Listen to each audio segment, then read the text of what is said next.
এত সুন্দর একটা লাইফ থেকে আমি এখানে আসছি, আমার কোনো রিগ্রেট নাই। আমার কাছে মনে হচ্ছে যে আমি এখান থেকেই ডেভেলপ করতে পারবো। আমার বাচ্চাদের কথা চিন্তা করেই আমার ওই লাক্সারিয়াস লাইফটা আমি ছেড়ে দিয়ে আসছি। হ্যাঁ, আমি ডিজাইন করতে পারি, সেটা হচ্ছে হাতে মেহেদি দেওয়ার মাধ্যমে। হ্যাঁ, যখন আমি হাতে মেহেদি দিতাম যে হ্যাঁ মেহেদিটা সুন্দর হচ্ছে, আমি পারতেছি, এবং আমার কাছে আসতো আমার কাজিনরা, আমার আশেপাশের প্রতিবেশীরা সবাই আসতো। এবং আমি যে জামা বানাতাম, ডিজাইন করা জামা বানাতাম, আমার আম্মুকে দিয়ে বানাইতাম। তো আমার ফ্রেন্ড সার্কেলরা এগুলো পছন্দ করতো, আমার চুজ করা ড্রেসগুলো পছন্দ করতো, আমি যে গজ কাপড়টা কিনতাম সেটা ওরা পছন্দ করতো। এভাবে আমার আস্তে আস্তে নিজের ভিতরে ডেভেলপ হলো যে হ্যাঁ, আমি বোধহয় এই জগৎটা বুঝি, যে আমার ফ্রেন্ডরা যেহেতু আমার আমার কেনা জিনিসগুলো, আমার ডিজাইন করা কাপড়গুলো পছন্দ করছে, তার মানে হয়তো আমি এই সম্পর্কে বুঝি। ভার্সিটিতে পড়া অবস্থাতেই আমি আসলে এই জামা কাপড়ের এই বিষয়গুলো নিয়ে একটু ঘাটাঘাটি করি, একটু কাজ টাজ করা শুরু করি।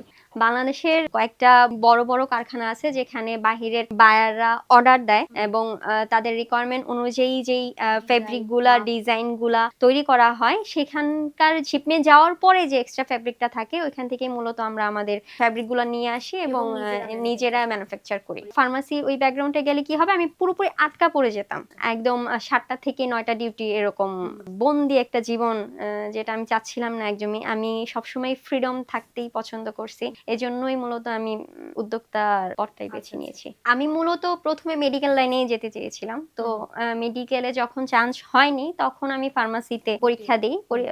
যখন চান্স চলে আসে তখন আমার একটা বাচ্চা ছিল, তখন তো আমার শুধু ফার্মাসিটাই ফোকাস ছিল। আর আমি যখন ভর্তি হয়েছি তখন এই জব সেক্টরটা এত বেশি টাফ, কম্পিটিশন ছিল না, অ্যাভেলেবেল ছিল জবগুলা। ও শুনছি অনেক ধরনের গল্প, শুনছি যে লাইফ আসলেই হবে যদি আমি এইটার মধ্যে ঢুকে যাই। আমি তো ফার্স্টেই বলছি যে হ্যাঁ, একটা লাক্সারিয়াস লাইফ কাটানো সম্ভব, তবে কি হবে, শুধু আমার ক্যারিয়ারটাই ডেভেলপ হবে, আমার বাচ্চার ক্যারিয়ারের প্রতি একটা হ্যাম্পার চলে আসবে, বাচ্চাকে সময় দিতে পারবো না, এবং ওদের ফিউচারটাও একটা প্রশ্নবোধক চিহ্ন তৈরি হতে পারে।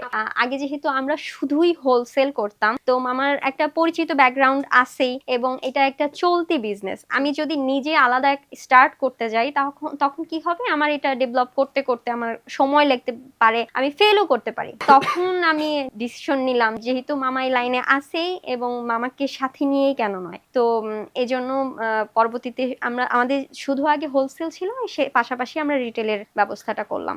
ফার্মাসির ওই লাইনটা হচ্ছে এখন আবার অনেকে এক একজনের কিন্তু এক এক ধরনের মত। ধরেন আমি এটা এক্সপিরিয়েন্স করছি, আমার বাবা মা প্রথমে চাইছিল যে আমি ডাক্তারি হই, তো ডাক্তারিতে চান্স না পেয়েই ফার্মাসিতে ঢুকছি। আমার এখানেও কাস্টমাররা যদি চায় তাদের তাদের ডিজাইন অনুযায়ী বানিয়ে দিতে পারবো আমরা কারখানা থেকে, তবে সেক্ষেত্রে কমপক্ষে 1000 পিস হতে হবে, পর্দা, বেডশিট সবকিছু। কেউ যদি চায় যে হ্যাঁ, আমার ডিজাইন করা পর্দা আসবে, আমার ডিজাইন করা বেডশিট আসবে, শুধুমাত্র তার ট্যাগলাইন থাকবে, তো আমরা সেক্ষেত্রে সেভাবেও অর্ডার নিই, আমরা কারখানা থেকে ওইভাবে তার ডিজাইন অনুযায়ী বানিয়ে দিব। তবে অবশ্যই ফ্যাব্রিকটা হতে হবে বায়ারের রিকোয়ারমেন্ট অনুযায়ী। আমরা হোলসেল এবং রিটেল দুই ভাবেই দিয়ে থাকি। তো যদি রিটেল হয় সেক্ষেত্রে আমাদের দোকানে এসে নিয়ে যাবে, হোলসেল হয় সেক্ষেত্রে আমাদের সাথে আগে থেকে কন্ট্যাক্ট করতে হবে, যে যত পিস চাই আমরা দিতে পারবো, সমস্যা নেই, তবে সর্বনিম্ন 20 পিস। প্রত্যেকটা ডিজাইন থেকে কমপক্ষে 2টা পিস করে নিতে পারবে। তবে আপনি যদি আপনার ডিজাইন অনুযায়ী বানাতে চান সেক্ষেত্রে হচ্ছে আমাদের সাথে ওইভাবেই কন্ট্যাক্ট করতে হবে, যে আমি এই ডিজাইনের এই ফেব্রিকের এত পিস বেডশিট বা আপনি পর্দা বলেন বা যেটাই বলেন চাই, আপনার রিকোয়ারমেন্ট যদি থাকে যে আমি এই ফেব্রিকের চাই, আমরা ওই ফেব্রিকের করে দিব, কোনো সমস্যা নাই। তবে সেটা হচ্ছে ওই হোলসেলের মতনই আমাদেরকে আগে থেকে জানাতে হবে, আগে থেকে বলতে হবে। যদি ফেব্রিক অ্যাভেলেবল থাকে তবে 10-12 দিনের মধ্যে আমরা দিতে পারবো, আর যদি না থাকে তা সেক্ষেত্রে কমপক্ষে আর কি 35 দিনের মতন লাগে। আমি আপনাকে লোকাল আর হচ্ছে এক্সপোর্টের মধ্যে যে পার্থক্যটা আছে এটা একবার দেখাই। এক্সপোর্টের কালেকশনগুলা একদমই সফট হয় এবং এর কালারটাও একটু অফ হোয়াইট, সাদা, হালকা লাইট কালারের মধ্যে হয়।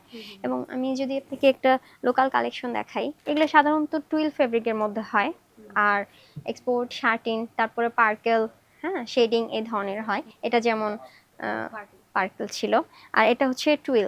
দেখেন এগুলো একটু ডিপ কালার হয় এবং ফেব্রিকটা একটু মোটা, হ্যাঁ, একটু মোটা হয়, এবং ম্যাক্সিমামই গাঢ় গাঢ় কালার হয়। আপনাকে আরেকটা দেখাই,